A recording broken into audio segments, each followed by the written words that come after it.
Introduction. Like bricks, when laid out properly, correctly and with some imagination, can build up simple walls or complex designs for buildings and mansions, not to talk of other structures. Similarly, a language user uses different words to construct sentences, both single word sentences and longer ones. But just as bricks alone are not adequate, and they need to be strengthened by the use of mortar, concrete mixture, similarly words alone may not be adequate. The appropriacy of the word chosen, the word order in which it is placed, the nuance of the meaning, everything plays an important role. In this lesson, we will read how words, oral, are gradually learnt and how you as a learner can gradually increase your word or written base. Active and passive vocabulary. Just think for a moment. Can you use all the words the moment you have heard them or have read them once? Do you use all the unfamiliar words, the meanings of which you have guessed while reading or listening, in your speech or writing? Some words you may, some you might not, but you start understanding those words if you hear or read them again and again. Our listening and reading vocabulary is much more than our speaking or writing vocabulary. The words that you can use appropriately when you say or write something form what is known as your active vocabulary, and those that you have an idea of or can guess the meaning of, but cannot use confidently, form a part of your passive vocabulary. Our active vocabulary is more limited, smaller, than our passive vocabulary. As students, we try our best to increase the repertoire of both active and passive vocabulary and gradually try to convert our passive into our active vocabulary. Content words and function words. Read the following sentences. I saw a beautiful bird sitting on a branch of a gulmohar tree. Parry. My 5-year-old granddaughter wants to wear blue jeans all the time. She cries loudly whenever her parents ask her to put on a frock, however beautiful. Look at the underlined words carefully. Once again, even as isolated discrete words, they carry some meaning. These words, if you observe carefully, are nouns, adjectives, verbs and adverbs. These words are called content words. On the other hand, the words which are not underlined are function words. These words are more frequently used and carry some grammatical meaning. These words, which are also known as structure words, are modal and auxiliary verbs, determiners, prepositions and conjunctions. New learners learn content words first. The list of such words is open, in the sense that new words are added to this list over the years, e.g. think of the word helipad or smartphone. Did these words exist 100 years ago? Why were these words added to the list of words that are so commonly used today? Think and write your answer here. On the other hand, function words are a much smaller set, although more frequently used, and the word list is a closed one, i.e. no new determiners or prepositions have been added to this list. Some difficulties in learning English vocabulary. As second language users, we may find a few stumbling blocks in mastering this language. In this section we shall look at a few of these difficulties. One word, many meanings. Homonyms. Homonyms are words which have the same spelling and pronunciation but different meanings in different contexts. In the following sentences, the word club has different meanings. As a child, you might have gone to a local club in your locality. You might have seen the picture of Bhim with a club in his hand in Mahabharat serial on television, and if you play cards, you have to deal with clubs in the pack. Your teacher might suggest to you to club 2 paragraphs together to make the writing more compact. A club is an association of people with common interest. First sentence. A club is a heavy stick with a thick end, used as a hand weapon. Bhim with a club in his hand. Club is one of the 4 suits in a conventional pack of playing cards. In the third sentence, club means combine. Let us take another example. 1. She went to her room and lay down on the bed. 2. My husband is busy preparing a bed for the roses. 3. Heat the curry thoroughly and serve it on a bed of rice. You will notice that the word bed has different meanings in the examples given above. You understand the meaning from the context in which the word has been used, e.g. the context of the first sentence is a piece of furniture, in the second sentence the context is the area in a garden so that plants can be grown in it, whereas, a bed of rice, in a recipe would mean a layer of rice. These contexts give the clues about the meaning of the word bed or club. Read the examples given above again and look at the words that give you the clues about the situation. In English, there are many such words where the spelling, written form, and pronunciation, sound, are the same but they have different meanings in different contexts. Same sound, different form and meanings, homophones. Look at the following set of words. 1 great great, 2 flower flower, 3 break break, 4 there, 5 stationary stationary, 6 bow bow. Different set of words. What is common in the different set of words? Yes, you have got it right. The pronunciation, sound, of both the words are exactly the same but the written form, spelling, are different. The meaning of the words is also different. Which spelling to use is decided by the context in which the word is used. Such pair of words with identical sounds but different spelling and different meaning, homophones, are known as homo equals same, phone equals sound. Same form, different sound and meaning, homographs. Now let us look at a different set of examples.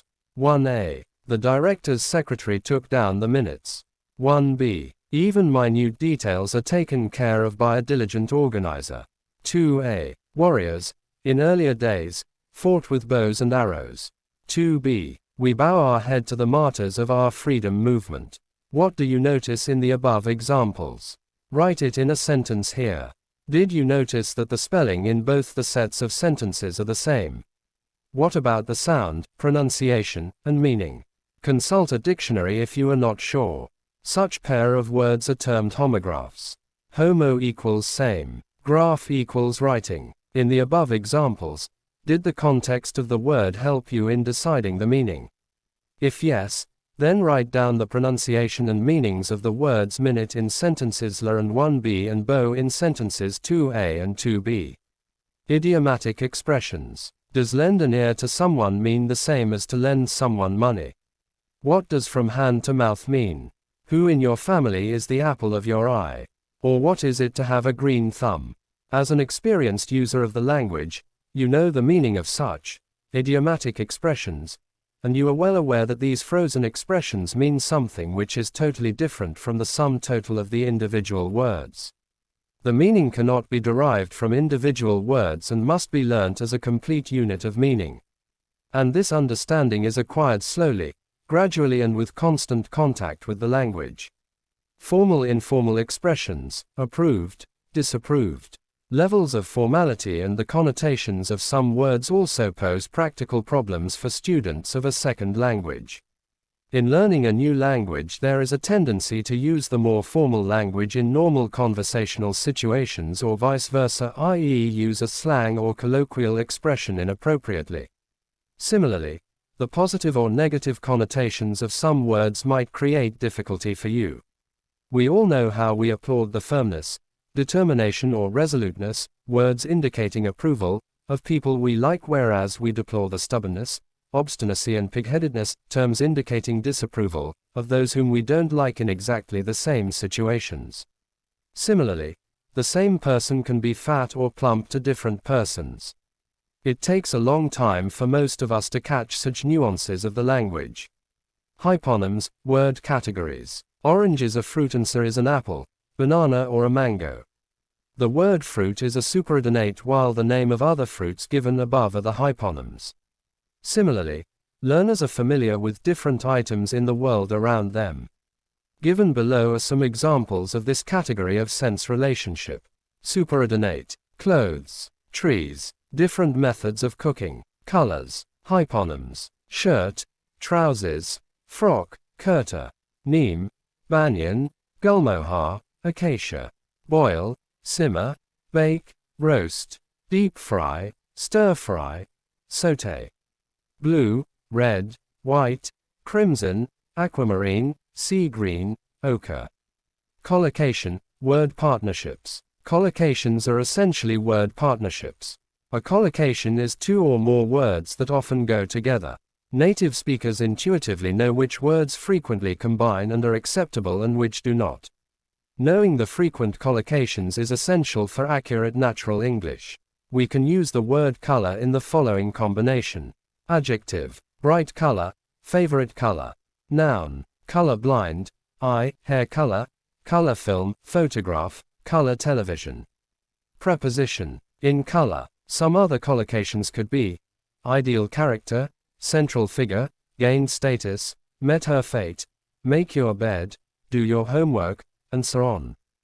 Antonyms, opposites. The term antonym is used to refer to words which have an opposite meaning. But there are pairs of words which contrast in terms of a scale, e.g. hot, cold, tall, short, easy, difficult. These opposites are gradable. For example, if we put hot, cold, water at two ends of a continuum, we get something like this. Scalding hot right pointing arrow, boiling hot right pointing arrow, warm right pointing arrow, lukewarm tepid right pointing arrow, quite cold right pointing arrow, freezing cold. But think of opposites, male, female. Such meanings are non-gradable or mutually exclusive. A boy cannot be a girl, or a dead person cannot be alive, living. Synonyms, similar meaning. Every language has groups of lexical items which are very similar in meaning, synonym, but are never identical. For example, angry, annoyed, upset and irritated may be synonyms, but each word differs slightly from the others. You have to pay attention to synonyms if you wish to choose appropriate words in different types of writing. Word building. Affixation and compounding. Affixation. We can build new words in English by adding prefixes and suffixes to the base word. For example, to the word mortal we can use the prefix in to make a new word immortal, and we can get the word immortalized by adding the suffix "-ize". Similarly, the word agree can take the prefix dis to make a new word disagree and another word disagreement with the suffix "-ment". Use of prefixes like im, dis or multi when added to the root word gives it a different meaning. For example, uncommon, unable, inconvenient, injustice, disadvantage, disagree, illegal, illegible, irregular, irrelevant, impossible, impatient, multilingual, multifaceted, forenoon, forewarn. Here are some suffixes: age, baggage, postage, dom, kind kingdom, stardom, hood, ism, statehood, boyhood, hero, heroism, Hinduism. Compounding. Compounds are made up of two or more parts which can also occur independently as words. These separate words are combined to form other new words which are listed separately in the dictionary and have separate meanings. Using a dictionary and a thesaurus. Dictionaries are of help in checking and learning of pronunciation with the correct stress pattern, meaning in contexts, with examples, or grammar of a word, e.g. the part of speech it belongs to, whether transitive or intransitive in case of a verb, or whether countable or uncountable in case of a noun. Some dictionaries like the Oxford Advanced Learners Dictionary, 2002 edition, OALD, gives the origin of the word.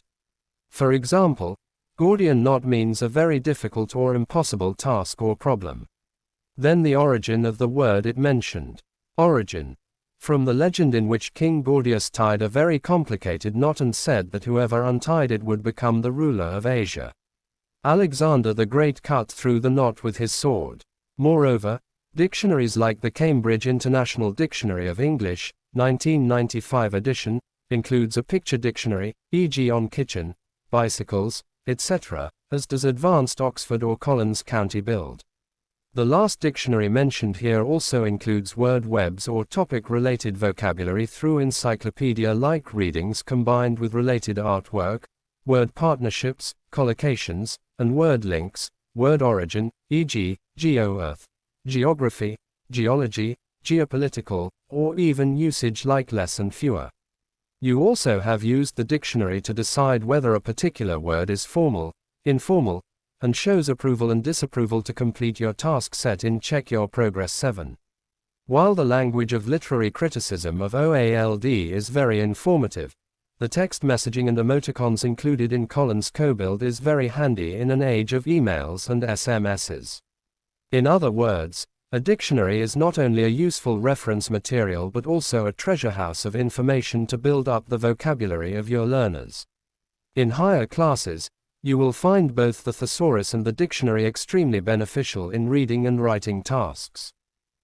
Let us sum up: isolated words are difficult to remember. When we learn words and phrases, our memory tries to group words that go together so that one word of phrase reminds us another.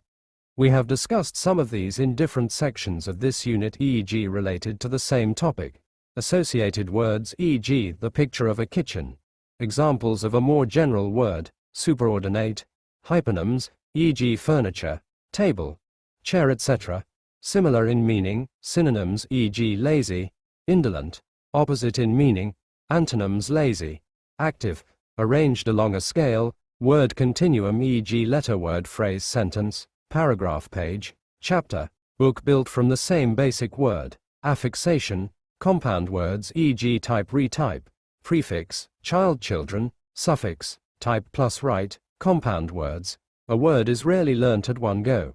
Hence, the need to review, revise and recycle words at frequent intervals so that the learning is spiral and a new aspect is added gradually over the years. Moreover, vocabulary learning does not end in school. It continues well into our adult life. It is a lifelong process. Also, our passive vocabulary is much larger than our active vocabulary.